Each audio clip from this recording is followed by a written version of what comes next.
Salam alaikum, coucou tout le monde. On se retrouve aujourd'hui pour une nouvelle vidéo où je vais vous présenter la préparation de la pâte feuilletée express dite escargot. Elle est sur Cocomix pour ceux qui veulent aller voir directement sur l'application. J'ai filmé quand même pour vous montrer comment la faire, on va dire pas à pas. Et pour vous montrer aussi le résultat que ça donne. Franchement, là, vous voyez que je l'ai frite, elle est vraiment, elle est bien feuilletée, on va dire. C'est pas vraiment comme la pâte traditionnelle qu'on fait pendant des heures et qu'on plie, qu'on laisse au frigo et tout. Mais franchement, pour quelqu'un qui a la flemme ou qui a pas le temps de faire une pâte feuilletée traditionnelle, celle-là, elle fait très bien l'affaire. Pour mes millefeuilles, je l'utilise. Et franchement, ça a donné, pardon, je l'ai utilisé et ça a donné un super beau résultat.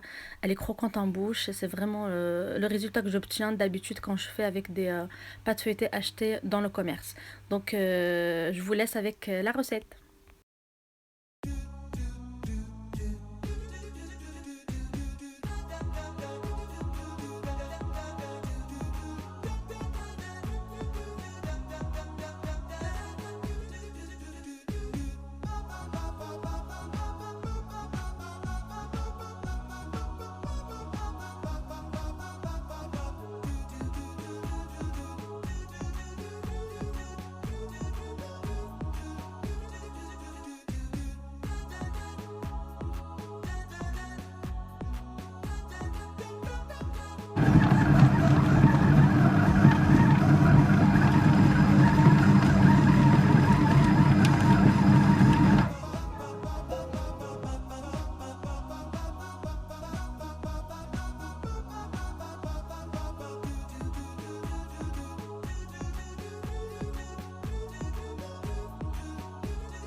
Donc voilà, notre pâte escargot, elle est prête.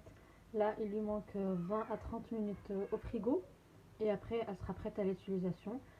Comme vous allez le voir par la suite, j'ai décidé aujourd'hui de la tester pour faire un millefeuille et je vais finir le millefeuille avec vous pour que vous voyez est-ce qu'elle est bien réussie, est-ce qu'elle est bien feuilletée, est-ce qu'elle est bien croustillante ou pas. Donc voilà.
Donc voilà ma pâte feuilletée.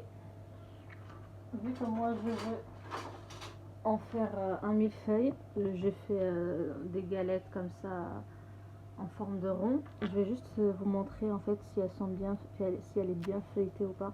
Déjà on entend le craquage. Je sais pas si vous entendez. Je sacrifie un petit peu de pâte pour vous. Franchement regardez.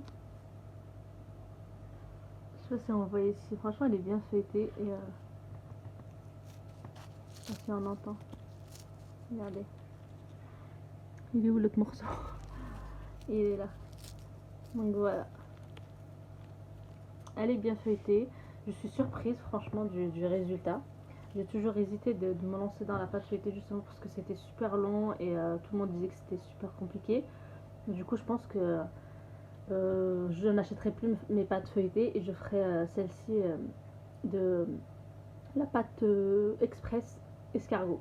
Donc voilà, je vous retrouve un peu à la fin de la vidéo juste pour vous montrer mon millefeuille à la fin. Et pour ceux qui veulent voir comment j'ai monté mon millefeuille, comment j'ai fait ma crème pâtissière, je vais vous rediriger vers une vidéo où j'avais montré tout ça. Et puis je vous dis bon appétit.